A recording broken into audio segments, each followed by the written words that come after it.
अलवीरा की कॉल थी। मुबारक हो। सुना मैंने उस बेवकूफ ने अपना घर उसके नाम कर दिया।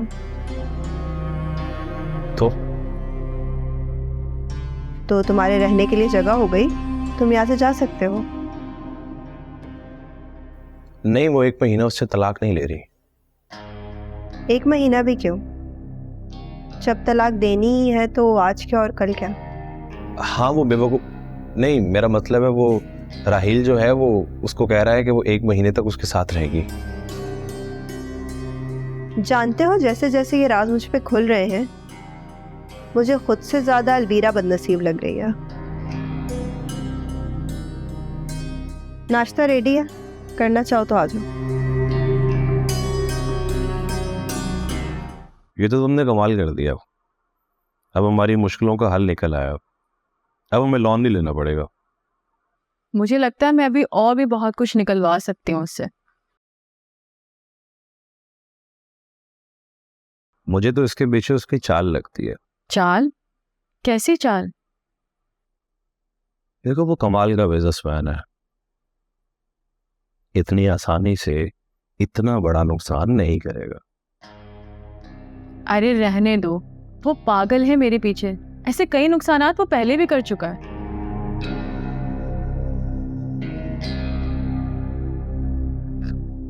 चुप क्यों हो गए तुम? कुछ तो कहो। कुछ नहीं, मैं सोच रहा हूँ कि इस बार भी कहीं वो तुम्हारे पीछे मेरा बड़ा नुकसान ना कर दे। नहीं, तुम्हें परेशान होने की जरूरत नहीं है, मैं हूं ना तुम्हारे साथ।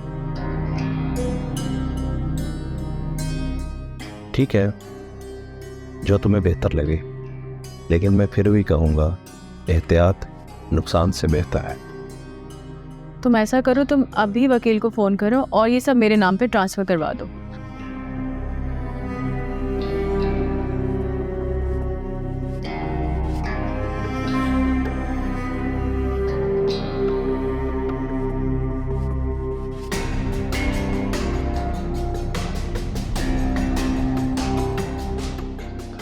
मैं आपको फाइल भिजवा रहा हूँ।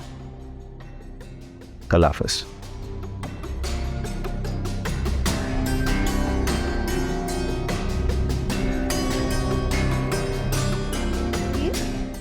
राही, तबीयत तो ठीक है तुम्हारी?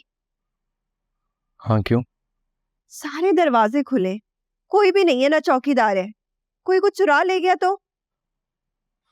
सब कुछ तो वो चुरा के ले गया, अब कोई और क्या लेकर जाएगा? पागल मत बनो, उस पे दुनिया खत्म नहीं हो जाती। मेरी होती है। मुझे ऐसा लगता है जैसे उसका ये 1 महीना इस घर में नहीं बल्कि मेरा इस दुनिया में ये आखिरी महीना है। बच्चों जैसी बातें मत करो। वो तुम्हें नहीं समझ पाई, लेकिन तुम तो उससे समझो। कोई और बात कर। मुझे तुम्हारी फिक्र है राही। तुम सब कुछ देखते हुए भी अपना आप उस पे कुर्बान किए जा रहे हो।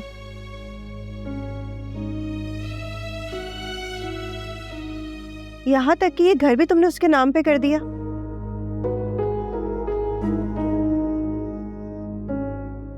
तुम ये मत भूलो कि हम दोनों ही एक कश्ती के सवार हैं। सुबह उसने अदीब को कॉल की थी, मैंने भी सुन लिया। वो खुश तो थी ना? वो क्यों नहीं खुश होगी? मैं भी बस यही चाहता हूं कि जहां भी रहे खुश रहे। काश अलवीरा समझ सकती कि वो क्या खो रही है। नहीं, काश अदीब को यह अंदाजा हो जाए कि उसने क्या पा लिया है।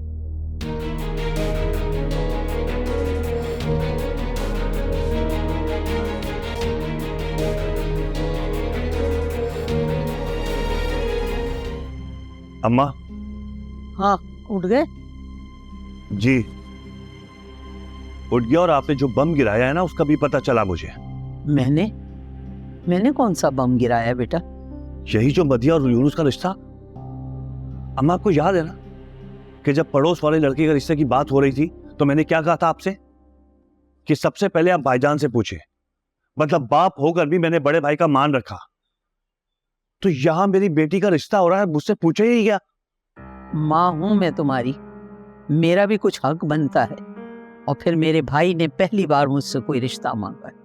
तो क्या करूं अम्मा, बेटी कुर्बान कर दूं?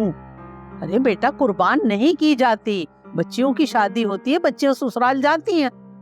अच्छा, जब आप शादी होकर यहां पर आई थी तो कितनी बार गई आप मिलने के लिए? याद है? जिंदगी में 3-4 साल बाद। और हमने तो सदियों से अपने मामे चाचे को देखा ही नहीं है। हाँ तो नहीं देखे तो क्या हुआ?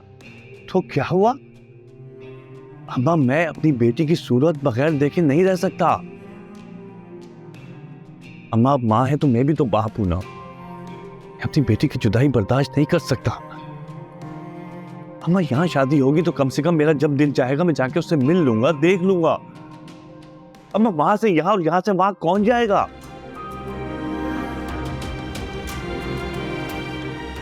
अम्मा, मेरी मर्जी तो शामिल नहीं, बाकी आप देख लें। बात मेरी नहीं, बात अब्बू की हो रही है। ये प्रॉब्लम है कि मैं कहीं दूर ना चली जाऊं। तो उनसे कह दो ना कि जब तुम्हें कोई प्रॉब्लम नहीं है तो उनको क्या परेशानी है। मैं अपनी खुशी के लिए अब्बू को नाराज कर दूं, ये कहना चाह रही हो तुम? मेरी बात सुनो।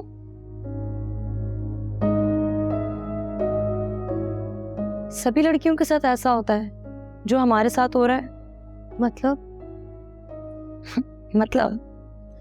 मतलब बड़े तो ये देखते हैं ना, जिसे वो लड़की पसंद करती है उसमें उनका क्या फायदा। अगर है तो ठीक, और अगर नहीं है तो ये रिश्ता ही ठीक नहीं है, इसे दफा करो और कोई दूसरा ढूंढो। सब बेटियां आपकी तरह कोने में चुप होकर बैठने वाली नहीं होती, कुछ अपना हक भी मांग लेती हैं। ये तुम्हारी उम्र बोल रही है। रोकर गुड़िया लेने से ये साबित नहीं होता कि बड़े होकर जो मांगोगे मिल जाएगा। ये तुम्हारी उम्र बोल रही है। बचपन में रोकर गुड़िया लेने से ये साबित नहीं होता बड़े होकर जो भी मांगोगे मिल जाएगा।